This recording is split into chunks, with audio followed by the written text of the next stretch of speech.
Hello, and welcome to What Am I Doing, the Dungeons & Dragons podcast where one experienced dungeon master and one failed scriptwriter discuss D&D topics. My name is McCaffery, and my ridiculously inadequate pod partner is Connor Kinsey. Hello, Connor, how are you? Hello. I'm living La Vida Loca. I'm living La Vida Loca. I'm living life to the Pepsi Max. Ooh, I like it. You know what? It's sunny for the first time in Manchester. It is sunny. Ever. It's strange. It's like the third day in a row where it's sunny, and I don't know what to do. My Irish genes are coming out, and I don't like it. I am so pale that people tan from my reflection. I wish that was the case for me. But yeah, as you'll notice, today's episode's a little bit different. I'm going to be asking the questions. And Connor, do you want to take a guess as to why that is? I am being promoted to the Dungeon Master role rather than failed scriptwriter. Okay. Or this is some kind of sick joke. You know what? I'll tell you one of those is correct, and I won't tell you which one. No, today's episode is a little bit different because the topic is one I am not familiar with. I am a little bit too stupid for this, and the episode is all about Chekhov's gun. This is all pre-scripted, by the way. Yep. I wrote he's too stupid for this, and he just said it. Yeah, but he did warn me. Connor did warn me to have a box of tissues next to me, and now I can see why. Not for good reasons. Yeah. Oh. But yeah, with that, let's get to it.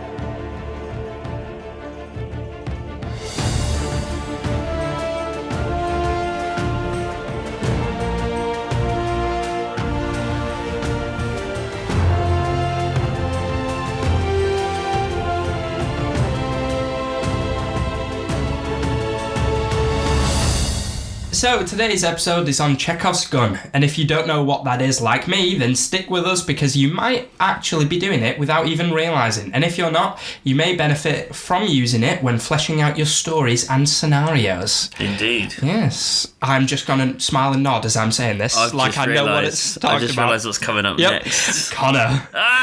Not since Christmas. It's beautiful. I've got a plate full of salad, but a member of the party has a tomato allergy. My mission is to force them to eat their vegetables. What am I doing? Oh, damn. Usually I just throw something at you here. I was trying to think of what's the fear of tomatoes. Is there a name for it? Probably. I also have there's a loophole at the end, which I will tell you. Oh, okay, I didn't know that. Okay, all right, so I've got a plan here. I've got a plan.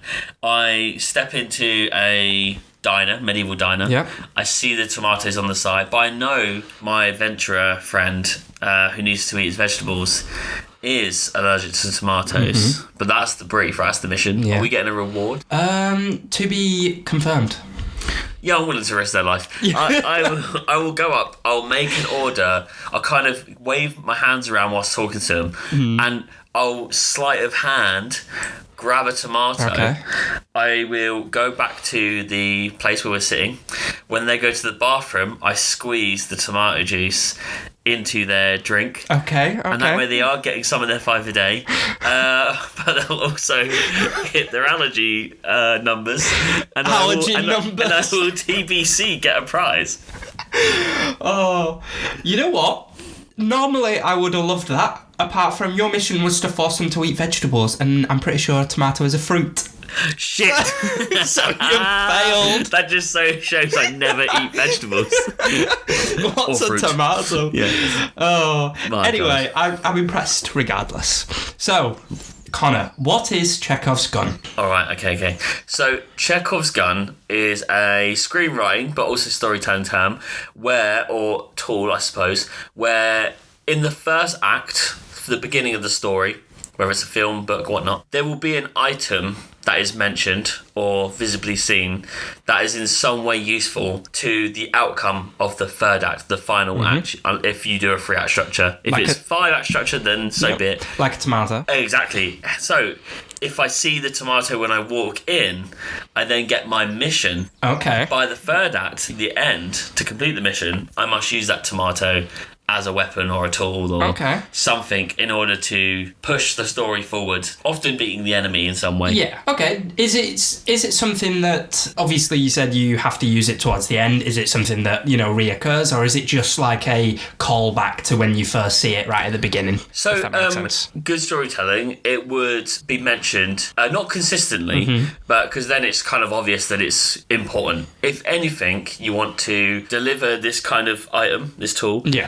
in a way to the audience or players in this sense that is useful to them at the end, but they don't feel like they're forced to use it. Okay. It needs to come across that the person who it's going to be used against has no idea that that's how we use. Okay. Often, for instance, Chekhov's gun is a gun being in the room. You see the gun, it's quite likely because it's a gun, it will be used. But the two people having the argument don't know that because they're having an argument, they're not planning on killing. Something goes wrong, the gun is used last minute, it's seen there as a tool to use to solve the situation. Like just a bit of foreshadowing for anyone watching if they are able to guess it's it. It's foreshadowing, and if you can put that across for players in D&D, that's really good. If you go, here's a sword that can only slay werewolves, and they go, brilliant, well, I'm fighting a werewolf, that's not very good. Yeah. That's whereas a bit if you on the nose. Show the sword and then 5 sessions down the line, you've encountered werewolves kind of thing. Exactly. You want them to kind of realise for themselves so it feels smart. Yeah.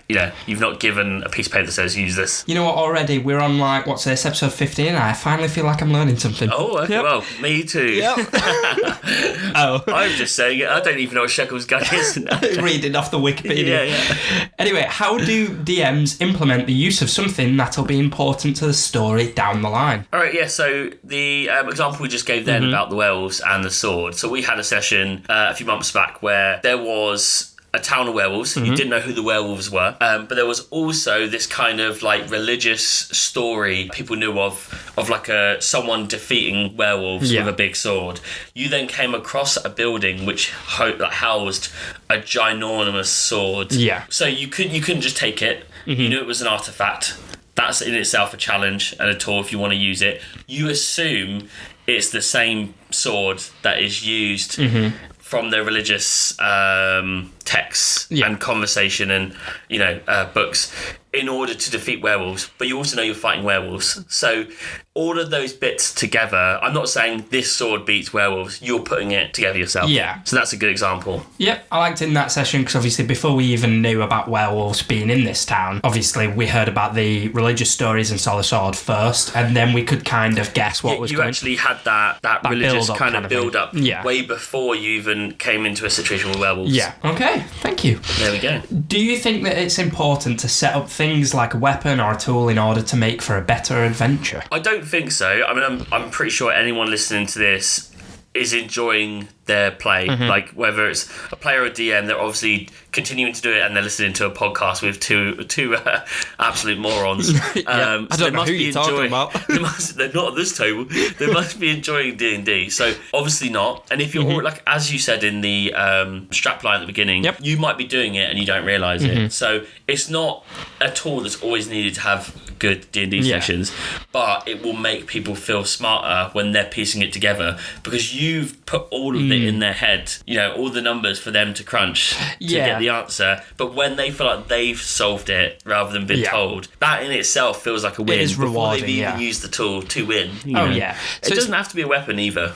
Yeah, so it's not like when you're writing a session you have to think, I'm going to use a bit of Chekhov's gun here or implement this. It's just... No, it's a really useful tool, but like everything, understanding the rules is when you can break them. So don't always use it because people will just expect it then. And you'll be going into every room and everyone will be doing perception checks looking for the item that beats the boss coming up, So if you go into a castle that looks like Strahd's castle, like, Dracula or something, you're going to be looking for a cross, or you don't want that because then people just kind of know from the get-go how to solve this overall puzzle.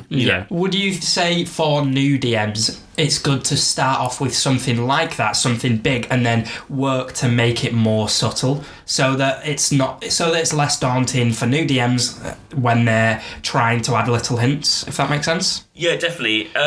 Chekhov's is so the good thing about Chekhov's gun is you don't want it to be too obvious.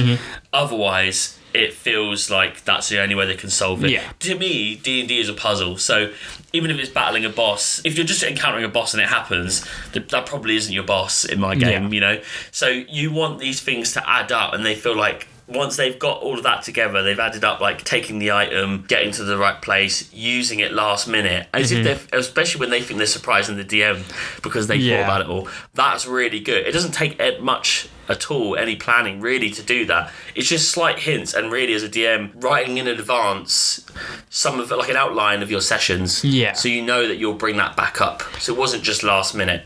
Otherwise we have a whole other tool to talk about if it's last minute saving situations. But yeah, I think it's really good to implement as a starter DM. Try it out. Don't use it in campaigns maybe if you've not done it before. It's not the all, you know, sale end all kind of thing. Just kind of don't stress about it, just see what you can implement. Yeah, it's not big. If you didn't know what it was, then you probably don't need it, but it's just something spicy to add to your situations. Perfect. Okay, so last question. There's definitely cases where players try to implement a tool or a weapon that in some way affects a future outcome for their character. As a DM, how are you dealing with that? So in our campaign, for instance, you rolled ridiculously high for your stats, and you decided to have a ridiculously low intelligence on purpose. But we implemented the idea that you flip a coin or roll a dice, and you see whether you have intelligence that day or not. It's kind of a flick of the switch. You're a really smart guy, but it's kind of at the cost. Everything else is very successful. It's at the cost of being mentally challenged. Exactly. So that is a tool in itself. It doesn't. You don't need to do that. It's not part of the race. It's not part of like the class. It's just something a little bit extra that the DMs can use their, you know. So my next character's a chronology wizard. And I asked if I could flip a coin once a day, and the outcome of that would be like, I know a piece of the session coming up, the session we're in, for example, and it might be completely useless news. And if anything, it's more fun if it is. But if I don't know what happens, then that was up to the DM, as we discussed. That it's not that I don't hear anything. I might just get the funniest, stupidest, or really bad news. You might get like a snippet of your character falling asleep at the end of the adventure, that kind of thing. Exactly. So this isn't integral for a good session as a player or DM, but it's nice that players feel that they could come to you with something extra to their character. It also is a good, it really shows that your players are invested when they're thinking these extra bits. It's not that they're going, can I have a +10 sword? They're saying, can I do this? It's specific to my class and my backstory. It won't harm anyone else or do anything to make me OP, but it's just something exciting to add a bit of flavour. Adds a bit of uniqueness to characters, because obviously there are like hundreds of combinations you can make with like alignments, characters, like races, classes, but I think it's good to add something specific and unique to your character that no other character might have. Definitely, and DMs don't need to say yes to this. It sets like a good precedence that they feel like they could come to you. And also, it's just nice to have something different to work into a game. No, I agree. Okay, cool. Well, thank you very much for this episode, Connor. It's been very informative. I've learned a lot. But with that, today's adventure is sadly coming to a close, but we are back again next week with the topic: it's proven that fish once existed atop Mount Everest, so why can't I climb the corporate ladder at work? For God's sake. And as always, thank you for tuning in, and if you'd like to join in on the D&D action or just support this show, then please follow us on Instagram and Twitter at WhatAmID&D. I've been Lewis McCaffery. And I've been Connor Kinsey. Good day. Good day.